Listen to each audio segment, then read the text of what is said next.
Hey, could you toss me that?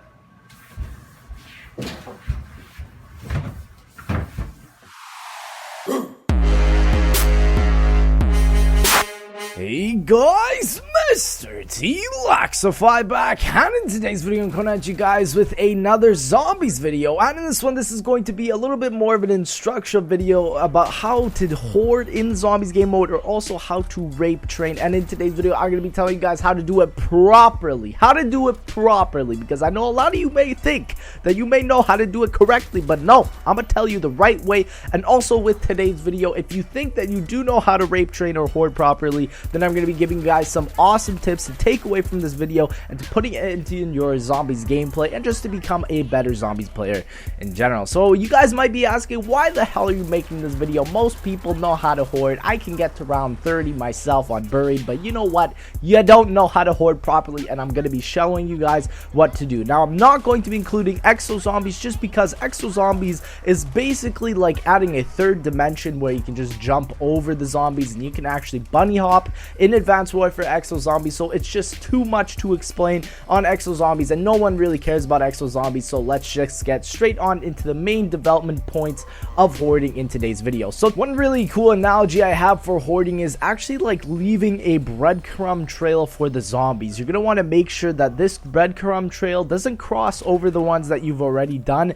and make sure that the zombies all come into you or sort of pack like a pack of sheep, and then you're just going to want to slaughter them all. And basically you're just going to want to make sure that you do a pattern when you hoard. Sometimes in certain areas, like if the area is like a perfect square, then maybe the best type of hoarding you're going to want to do is a pattern, guys. And the next thing is, the zombies need to at least be running when you're hoarding. Obviously when you're hoarding, they got to be at least running, because if they're sort of jogging or kind of half-ass walking, you can't really do it. And at that point of time, you should just kill the zombies, just get rid of them. It'll be pretty easy. You probably won't die unless you're really bad. And this is why in today's video I'm showing you guys some awesome No Man's Land gameplay. It's because they go from super slow to holy shit, how the hell do I escape these motherfuckers? And guys, if you want to learn how to do or be better at hoarding, a great place to start, if you have Black Ops 1 is No Man's Land on Moon, or if you want to do it just on Black Ops 2, then go for Nuketown. If you don't have both of those things, just try on any map and just try and hoard and be better. Now obviously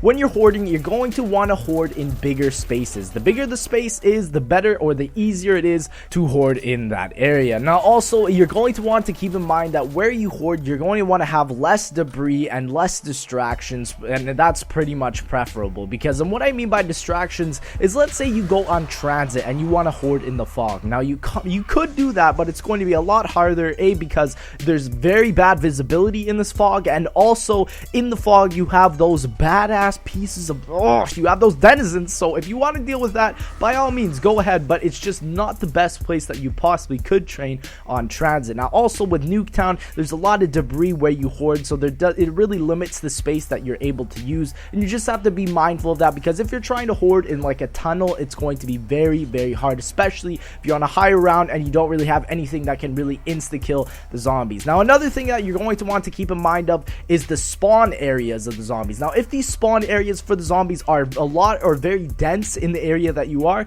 you might want to consider moving, or if you're doing this for a high round strategy, you want to get through these rounds super quick, then maybe it's a good idea to stay there. It just depends on what weapons that you're going to want to have. Now one of the major rules about hoarding is you're always going to want to walk, and it also depends on what surface you are. Say if you're on Origins and if you're on the mud, the best way of going about that is actually just to run and jump. But if you're on a regular standard surface, the best idea that you're going to want to have is to walk. And you might be asking, why should I walk? And the reason why is because walking actually increases the chance of collecting zombies better. If you run with this with the horde of zombies that you have, like with this pack of sheep, again, think of it as the breadcrumb trail. You're making it so that the breadcrumb trail sort of goes looser, and then the zombies just go after it a lot quicker and will have a bigger chance of actually killing you. So guys, that is why also I like to walk. And say if it's in an emergency situation, if you actually walk into a corner full of zombies, you'll have a higher chance of actually escaping that corner of zombies rather than if you were in two run into that corner of zombies, because when you start running,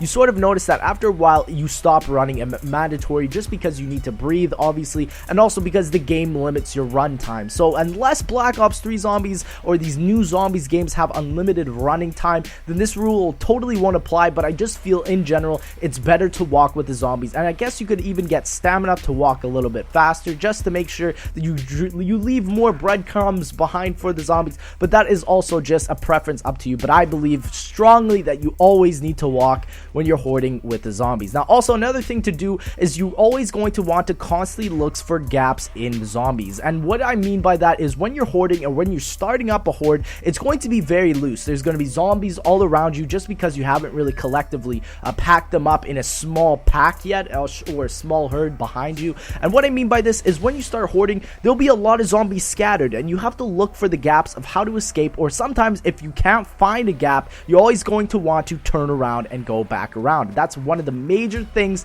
that I believe everyone should know when you're hoarding, is that if you cannot find a gap, don't be afraid to turn around and go back around again. Don't be afraid, guys, because this is one of my major problems when I hoard. I always say that I'm like, okay, there's got to be a gap between these zombies, and I try it and then I just die. And another thing I want to say is, if you ever find these gaps, the best possible way to actually get through a gap, or just to have essentially a clutch, is to wiggle your controller a little bit. What this does with the game is it kind of makes it so that the zombies can't really attack you, and it's just like, whoa, he's wiggling.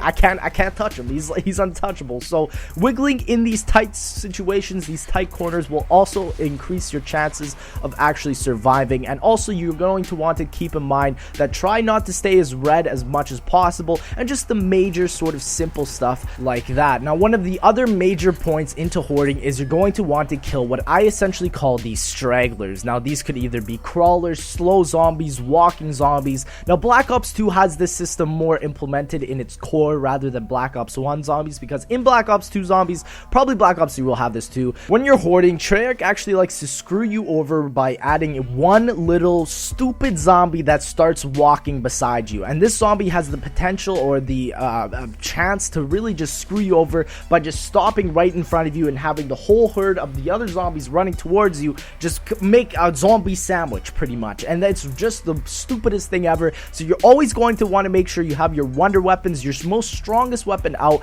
and kill those guys immediately. And you're going to want to jump over crawlers, just this simple shit like that. The stragglers could even be like dogs at sometimes if they glitch out. Anything that's really slow, you're going to want to take them out immediately. They're a big hazard into what you're doing. Now also, another cool tip is to listen to the zombies. If you have good headphones, you're always going to listen to the zombies, because it can actually tell you where some of them are without actually looking, and this makes it a lot easier to know what's happening around you. I'd say the best point of knowledge of actually hoarding is to know what's happening around you in a 360-degree circle. If you know where each zombies are coming from, you're going to have a higher chance, obviously, to live, and you're going to be just more knowledgeable about how to hoard in general. And lastly, guys, you're going to want to get a couple different things. You're going to want to get a point gun, which will essentially be your wall weapon where you shoot at zombies to get all your points for shit like perks and stuff. And for perks, the best ones for hoarding is probably just Juggernog and Stamina Up, Speed Cola as well for killing the zombies, and Wonder Weapon you're going to want to have out just for killing the zombies that get in front of you and that just screw you over. Again, utilize traps and stuff. It's the main sort of easy, commonsensical stuff that a lot of people forget.